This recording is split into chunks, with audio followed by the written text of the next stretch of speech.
E esse problema que nós temos da desmoralização da classe política, os escândalos, a corrupção, isso também não afasta alguns setores das disputas eleitorais?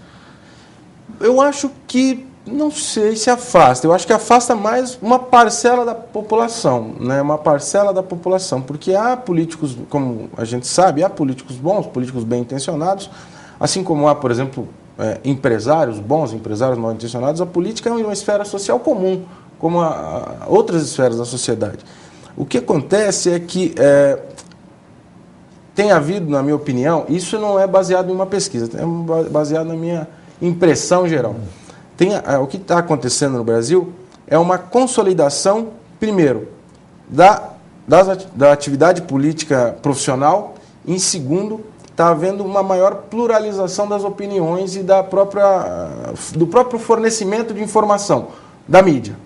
E esse tipo de processo que amarra política e imprensa faz com que a imprensa tenha que cada vez mais providenciar matérias para esse mercado consumidor de pessoas interessadas na política. Que seriam os escândalos. Seriam os escândalos. Então, o escândalo é um produto midiático. Para vender o jornal, para ter audiência na televisão. Exatamente, mas é feito, em primeiro lugar, de um maior interesse sobre as atividades políticas, por parte da massa da população. Então, isso é possível ver isso com um ponto de vista razoavelmente otimista. E quando a imprensa providencia mais produtos para essa massa consumidora, ela está fiscalizando melhor a atividade política, do que decorre uma residual, uma lenta melhora na própria conduta dos parlamentares, que agora eles têm mais lentes sobre eles. Então, na minha opinião, esse é um processo que lentamente tende a amadurecer o próprio funcionamento do nosso jogo democrático. O senhor estava abordando as características do político brasileiro. Isto. Por favor. Ainda, portanto, então a segunda e a terceira seriam a saída dos notáveis e a entrada dos indivíduos da classe média, que são processos combinados. E uma terceira característica é aquilo que uma certa literatura local chama de a política brasileira é franqueada aos outsiders, ou aos políticos inexperientes.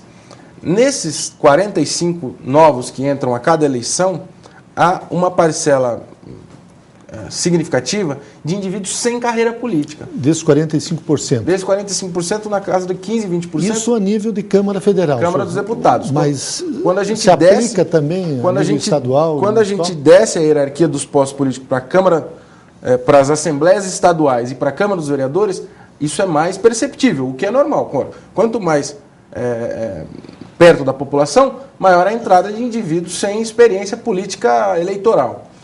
E aí decorre um fenômeno que é o seguinte: indivíduos entrando como deputado federal sem acúmulo de carreira política.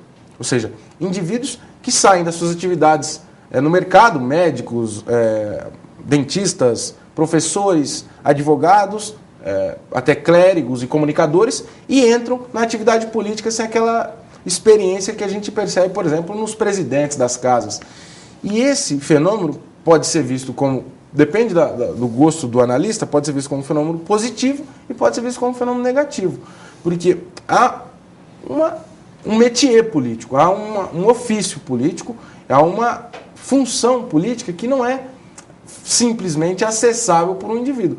Quando a gente vê os parlamentares nos seus primeiros dias de mandato, eles têm um pouco de dificuldade, eles precisam mais dos seus assessores, eles precisam mais do aparato técnico do Poder Legislativo para poder se inserir naquela dinâmica.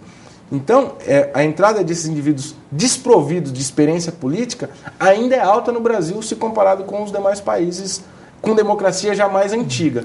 Como é que o senhor coloca, por exemplo, os personagens? Nós temos alguns personagens que disputam as eleições. Aqui no Paraná não tivemos, mas lá em São Paulo tivemos um personagem que é o Tiririca. Ele é bem diferente da pessoa, do ser humano que está por trás dele. Os atletas, por exemplo, acompanhamos aí o Romário, que foi eleito pelo Rio de Janeiro, embora ele tenha até uma postura crítica em função... as grandes celebridades esportivas, artísticas. Aliás, recentemente eu assisti um show do Moacir Franco e ele disse que o que quase acabou com a carreira dele foi os 4 ou 8 anos que ele esteve na Câmara dos Deputados. Ele saiu de lá praticamente a zero. E o papel desses personagens, desses grandes artistas, qual é? Olha, eu acho que a atividade política tem uma autonomia relativa em relação a outras atividades da sociedade. Mas, não, portanto, há uma autonomia, não é uma autonomia absoluta, é uma autonomia relativa. E essa autonomia é menor em relação a determinados espaços da sociedade. Por exemplo, a imprensa. Aqueles indivíduos que estão na nossa sociedade e mais estão na imprensa, ou têm maior facilidade de acessar o espaço da imprensa, esses indivíduos têm uma maior... a fronteira que a política estabelece com esses indivíduos é menor. Ora, por quê? Porque a política depende de amplitude, depende de voto. Então, os indivíduos que estão na mídia, comunicadores, jornalistas, grandes celebridades, não importam de qual espaço, da televisão, do esporte, alguns atores religiosos, que também têm muito presença na mídia recentemente. Esses indivíduos têm maior proximidade do campo político, por uma razão simples. Na hora da eleição, na hora do momento eleitoral, você precisa difundir o nome dessa figura. Essa figura já vem com o nome difundido muito facilmente. Mas desculpa, mas isso é em função do nosso sistema eleitoral, que é o voto proporcional em lista aberta. Não. Aí não, porque nos países que têm sistema eleitoral com lista fechada ou então com voto distrital, por exemplo, a Itália, que tem lista fechada, ou então no próprio Estados Unidos, que tem o voto distrital, as grandes celebridades estão indo para o espaço político. O caso do Schwarzenegger, que foi eleito governador na Califórnia. Na Itália teve o caso da Titiolina, que era uma atriz. Então, é uma série de exemplos mundo afora que mostram essa espécie de simbiose entre mídia e política. Só que o que acontece depois que esse indivíduo entra na política? É cobrado uma espécie de... É cobrado um preço para ele ficar na política. É cobrado uma série de conhecimentos, uma série de regras de conduta que ele precisa atender, senão ele é expulso da atividade política. Disso decorre saber negociar, saber fazer barganha, saber intermediar conflito, que é o que a política precisa fazer, de forma pacífica, e tem que saber mobilizar os meios usuais da atividade política.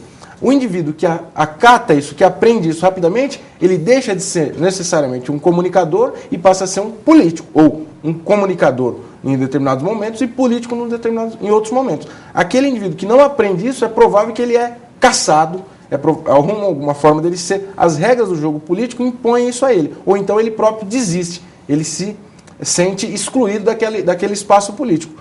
Então, há indivíduos que são parlamentares e depois acabam saindo desses espaços. E aqueles que, inclusive, não conseguem entrar. Como, por exemplo, o Oscar. O Oscar do basquete foi candidato a senador em São Paulo e não conseguiu se eleger. Então, essa entrada do indivíduo na atividade política, ela é franqueada em determinados níveis. É difícil a gente ver uma celebridade chegar ao Senado, porque é um espaço de competição muito mais difícil, muito mais fechado. O senhor citou o caso do Oscar, mas tem o Netinho, que é um compositor, cantor paulista, que também tentou o Senado e é vereador em São Paulo. É vereador, exatamente. Então, eu vejo o seguinte, quanto a gente tem uma hierarquia dos cargos. Começa com vereador, passa para deputado estadual, deputado federal, senador, presidente, e ainda tem os cargos de prefeitos e governadores. Na medida em que a gente está aqui embaixo, as fronteiras entre a política e a sociedade são menores, ou mais tênues. Quando a gente caminha nessa escada, as fronteiras tendem a se acentuar. Então, é muito difícil nós vermos uma celebridade no Senado. Uma celebridade do mundo social, da imprensa. Isso não é tão difícil de ver na Câmara dos deputados federais. Já é mais fácil de encontrar entre os deputados estaduais. Radialistas de cidades específicas, pastores, padres, etc. Atores, músicos. Né? Em São Paulo tem bastante, aqui no Paraná nós temos, no Rio de Janeiro. aquele jogador da Copa de 94, o Bebeto é deputado estadual e assim por diante. Então, eu acho que o campo político tem essa dinâmica, ele cobra certas credenciais de entrada. E quando você está mais abaixo dessa hierarquia, essas credenciais são mais difusas, são mais borradas.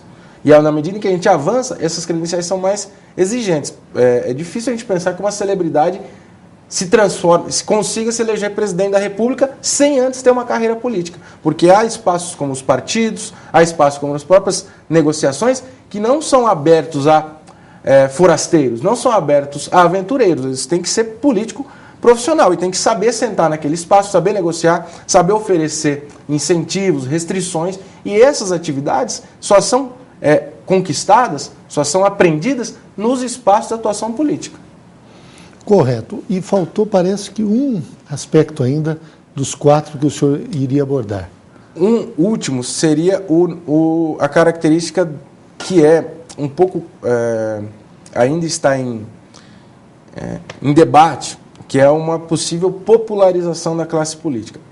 Então, a gente saía do topo da pirâmide social, no começo do século XX, empresários de grande porte, para uma classe média em situação confortável, mas também não da base da pirâmide social. Não são trabalhadores manuais, lavradores.